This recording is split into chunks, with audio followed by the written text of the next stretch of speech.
देखो जहाँ मूंगफली से तेल निकालने के लिए हम बड़ी बड़ी मशीनों का इस्तेमाल करते हैं, वही चाइना में इस छोटी मशीन से ये लोग बड़े आराम से तेल निकाल लेते हैं, जिसके लिए इसके ऊपर वाले ट्रे के अंदर मूंगफली के दानों को डालना होता है। हैरानी वाली बात तो यह है कि बटन दबाते ही ये बिना रुके तुरंत ही उसका तेल निकालना स्टार्ट कर देती है। और उससे भी ज्यादा गजब की बात की ये मशीन सिर्फ 1000 रुपए में मिल जाती है। देखो पुराने जमाने में जब प्रिंटर नहीं था तो लोग प्रिंट करने के लिए इस कमाल के तरीके का इस्तेमाल करते थे, इसमें एक पतले कपड़े को पत्थर में बने सांचे के ऊपर काफी अच्छी तरीके से चिपका दिया जाता था, फिर ब्रश की मदद से रंग को कपड़े के ऊपर फैलाया जाता था। ऊपरी भाग पर तो रंग लग जाता था लेकिन गहरे भागों पर रंग नहीं लगता था, और इस तरीके की मदद से पत्थर की आकृति कपड़े के ऊपर छप जाती थी। देखो अब यकीन नहीं करोगे कि जिस चीज को ये लोग निकाल रहे हैं वो सोने के भाव में बिकता है, क्योंकि ये कुछ और नहीं बल्कि दुनिया का सबसे ज्यादा लग्जरियस गद्दा है, जिसका अंदाजा ये देखकर लगा सकते हो कि ये आदमी एक ग्लास में जूस रखता है और एक अंडे को इस गद्दे के ऊपर उछाल देता है, यहाँ तक कि वो इस अंडे को गद्दे में रखकर उसके ऊपर कई बार लेट जाता है, लेकिन अंडे में जरा सा क्रैक भी नहीं आता और ना ही ग्लास का जूस हिलता है। देखो चीन का ये लड़का अपने काम को करने में इतना परफेक्ट हो गया है कि ये एक दिन का काम 1 घंटे में निपटा देता है, क्योंकि इसका काम करने का तरीका बाकी लोगों से बिल्कुल अलग है। ये सबसे पहले तो प्लास्टर को पूरी दीवार में फैलाता है और सिर्फ एक बार में ही दीवार के एक पार्ट को पूरी तरीके से प्लास्टर कर देता है, यहाँ तक कि इसने सिर्फ 20 सेकंड में पूरे के पूरे दीवार को प्लास्टर करने का वर्ल्ड रिकॉर्ड भी बना कर रखा है।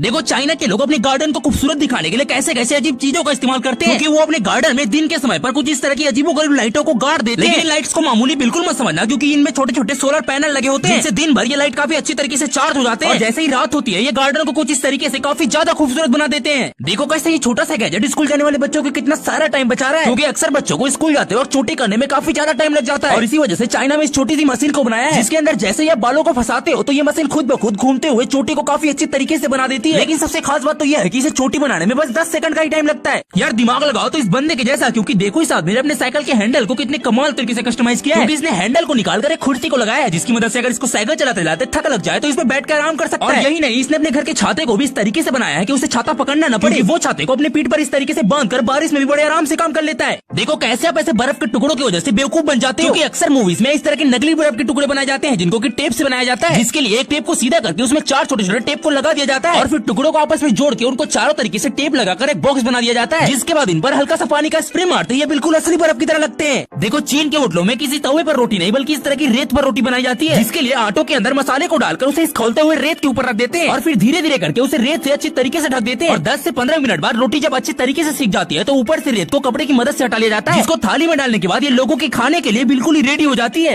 देखो चीन के ये बूढ़े लोग जंगलों में जाते हैं और ऐसे बड़े बड़े पेड़ों को काट कर ले आते हैं, लेकिन इनको गलत बिल्कुल मत समझना, क्योंकि ये सिर्फ सूखे पेड़ों को काटते हैं ताकि वो उनको घर लाकर करोड़ों रुपए कमा सके, क्योंकि ऐसे बड़े बड़े पेड़ों में सबसे पहले खूबसूरत डिजाइन को बनाते हैं और उनको आपस में जोड़ने लगते हैं। चीन में लकड़ियों की मदद से ऐसे लग्जरी घरों को बनाए जाते हैं जिनकी कीमत करोड़ों रुपए में होती है।